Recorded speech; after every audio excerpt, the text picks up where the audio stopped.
Unfortunately, that is the only Korean that I know, but it's an important phrase, so I'm glad I know it. I would, of course, like to add my deep condolences for the Itaewon tragedy.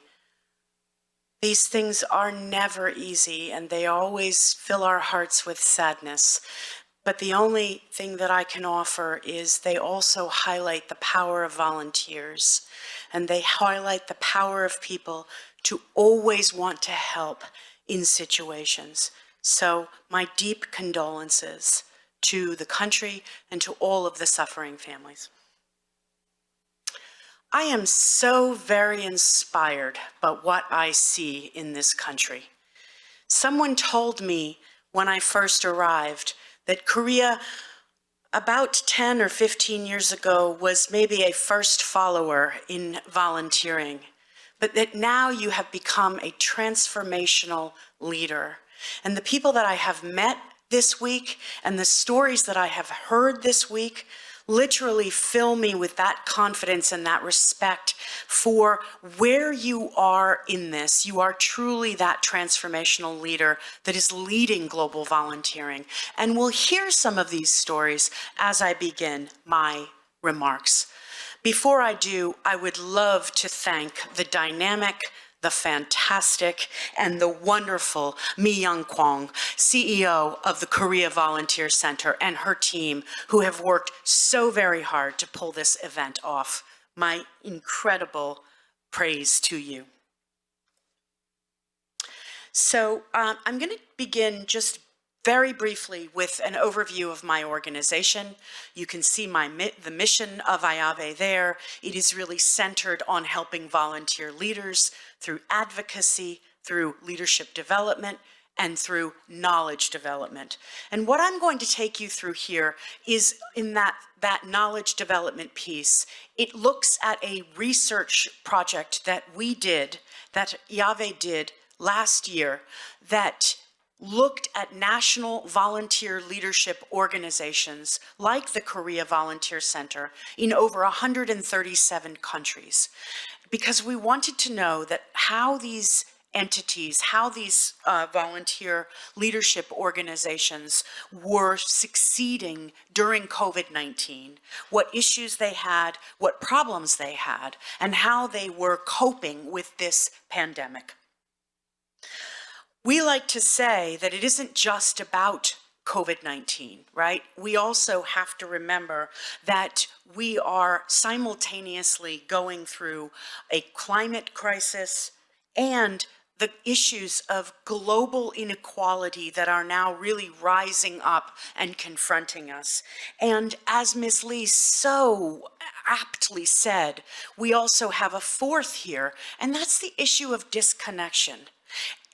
That we find ourselves disconnected in the world that we live in. So all of these are why it isn't just about COVID-19, but rather a disruptive innovation that we all witnessed over the last year or 3 years.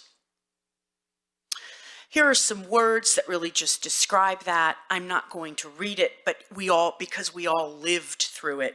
I'm just going to pull out the fact, some of these direct quotes from some of these volunteer leaders. Organizations felt flipped upside down. The experience was exhausting and intense and heartbreaking.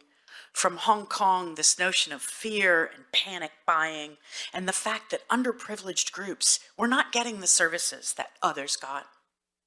This really just underscores what we've all again lived through in those chaotic and disruptive times.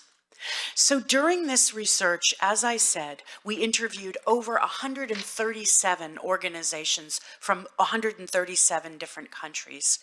And we wanted to know what their challenges were during COVID-19 in leading volunteerism and what the innovations that they were finding were.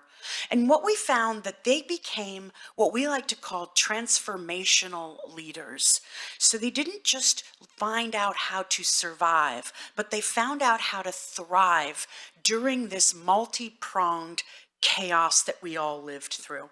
And I'm going to take you through each of these right now. So the first thing that we found about these leaders is that they developed what we like to call a culture of collaboration through the growth of partnerships and coalitions. So they didn't just say, I'm going to do this by myself, I'm going to handle it by myself. What they did was they looked around at development organizations or hospitals or schools, and they formed valuable coalitions and partnerships that allowed them to use volunteering in ways that had never been used before.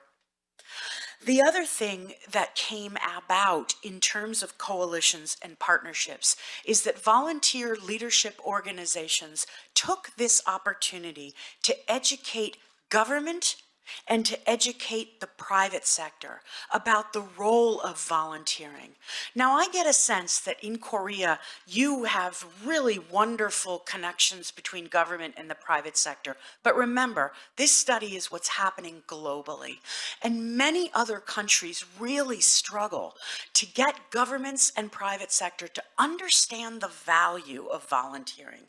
And what we found is through this culture of collaboration that emerged, those synergies were connected and new partnerships with government arose and new partnerships with the private sector arose. The other thing that these organizations did was what we call values-driven advocacy. The COVID-19 context really created a momentum for volunteer leadership organizations to showcase volunteerisms. And many volunteer organizations became the go-to organizations for volunteerism where they had not been before. They were given a seat at the table so that they really could begin to shift that paradigm. Because you can't shift the paradigm if you're not in the conversations where people are talking about how do we really thrive and survive and meet the issues of this global health crisis. So this became a catalyst for greater advocacy and greater understanding of inclusion and the safety of volunteers and really the role of volunteers. The next thing about this was really advocacy for inclusiveness. So one of the things that volunteer leadership organizations around the world found was that there were exclusions and barriers to volunteering, that basically people who were not able to volunteer at certain times or had to take transportation or really just for them, volunteering had not been something that they could practice, or perhaps they had challenges to even getting on site. Well, these volunteer leadership organizations globally really took a look at this and said, we're not going to go back to what was normal. We're going to take this opportunity to really look at this issue of inclusiveness, of who can and cannot volunteer. And we're going to make sure we do everything we can to make sure volunteering is available to all. So programs that were held in the middle of the afternoon, for example, or far enough away that people had difficulty getting to, thinking about how they could remove those barriers so anyone could participate. There's this other notion of the way people are volunteering is changing dramatically, and maybe we can go through that a little bit later, but people are doing what we call micro-volunteering or episodic volunteering. It used to be that you showed up for your volunteer shift every Monday at 5 and worked that shift. But people don't want to do that anymore. They see an issue that they care deeply about and they want to volunteer right then and there. And maybe they'll never come back again into that volunteering ecosystem. But capturing those volunteers, what we call those episodic volunteers, is going to be really important. And that became something that volunteer leadership organizations became aware of. There was also the inequality between the treatment of local volunteers and volunteers that got sent from abroad. Again, maybe this isn't quite applicable in Korea, but in many developing countries, the notion of people coming from what we call the global north, right? Relatively wealthy countries going into the global south as experts to volunteer. Well, because of safeguarding issues during COVID-19, those global north experts were prevented from entering into many of those countries.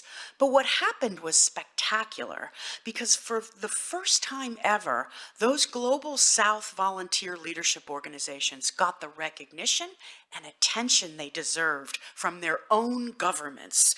And they started to really both appreciate, recognize, and treat them as legitimate actors, because they're the ones who are already there, and they're the ones who are going to be there when the next crisis unfolds. So that differential between volunteers coming from abroad and the ones who are local and already there became something really important. And it's not an either or, it's yes, both, but really recognizing that local. And then the notion of, again, there are people for whom we discriminate against in terms of volunteering. And in COVID-19, that became the elderly, because they became thought of as the group at highest risk. But volunteer leaders all over the world said, well, yes, but are there ways we can still include them in the cycle of volunteering so we're not automatically discriminating? So this issue of advocating for inclusiveness became really, really important practice globally. The third was really supporting and developing other organizations within that country's volunteer ecosystem. So organizations like the Korea Volunteer Center really looked down and across all of the volunteer involving organizations in their country to make sure that safety and safeguarding during the pandemic was a priority. They developed those standards, and they really supported the growth of what we call community-led or informal volunteering. So we all here are in the formal volunteer sector, but we must always remember that there are people every day who would never call themselves volunteers, but who help and assist and bring aid in any number of ways throughout the day. And we often have difficulty speaking of them because we don't know how to quantify them, but at least giving recognition to the fact that they are here and they are doing that valuable work. And that became a priority during the pandemic. Okay, this one I love because it's about what we all have to do every day when we have a problem that we encounter. We can no longer think inside the box, right? We have to think we have a problem. How do we innovate out of this? Well, innovation became a hallmark of volunteer leadership organizations during the COVID-19 pandemic. And the biggest way is switching all of those in-person programs to become virtual and online. The enormous effort, I'm sure everyone in this room is quite well aware that it took to figure that out, to understand it, and then to actually make it happen was hugely innovative. Again, around the world we saw this. It was really viewed all of a sudden, surprisingly, as more accessible. Suddenly, many, many more people could participate if it was online. But the other thing that it did was we have this situation of what we call a digital divide. Not everyone in the world, not everyone in this country, not everyone in my country has equal access to technology, equal and consistent access to technology. So as we think forward into the future, we must remember that particular issue as we go forward. The other thing that became really important is the notion of youth, because they were perceived as safe in those early days of the pandemic. And so they became a key element in organized volunteering. And someone said to me last week that we must figure out how to empower youth, but that's wrong. Youth already have the power. It's us who have to figure out how to tap into that power and to tap into those networks. And that will be an important part of how we move forward. Okay, finally, briefly, leading change. I think this says it all. These leaders didn't just sort of figure out how to survive for their own organization. They led what we call systemic change. They took the opportunity to find other things that were problems even before the pandemic and fix those. They were collaborative and they focused on inclusion. So very quickly, at the time that we did this research, United Nations volunteers did their big annual research. Another partner organization did a significant piece of research, and we thought it would be really good to look across all of this research to find global trends that they all spoke to. Here's the first one, and I've already spoken to it, but it's this broader recognition of who volunteers are. Again, they're not just that person that shows up for their shift every single week. Volunteering is informal, it's community-based, it's episodic, it's micro, and it happens in so many ways. And to really just even speak to the breadth of that is something that became important. And this acceleration of youth and corporate engagement. This became so very important, again, as we look at what the future tells us to engage, of course, government, of course, youth, but the private sector as well as an agent of change helps work with volunteering to solve those global issues. The second trend is, again, what this notion of inclusive volunteering as the way to address social change. I always like to say, people don't paint classrooms because they don't like the color of the classroom. They paint classrooms because they want their children's education to be vibrant, and they want every child to have an education that is going to help them have a meaningful life.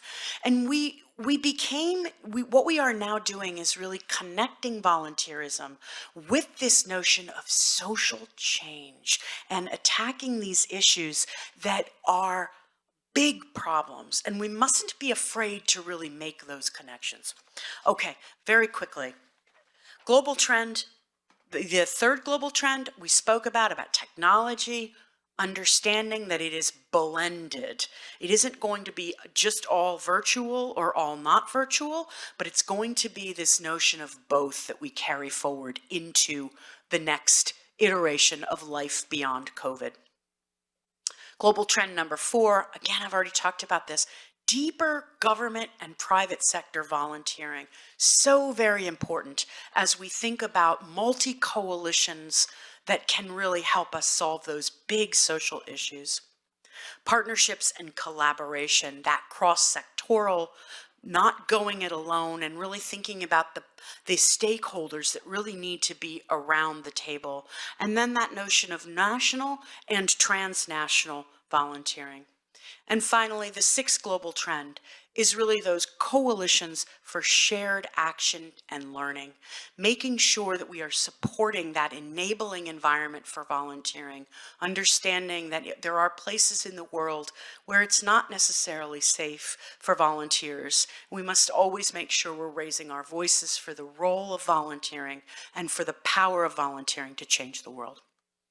Okay, so again, just very quickly, the future will be inclusive, it will be local, it will be digital, and it will be focused on partnerships. Thank you so very much.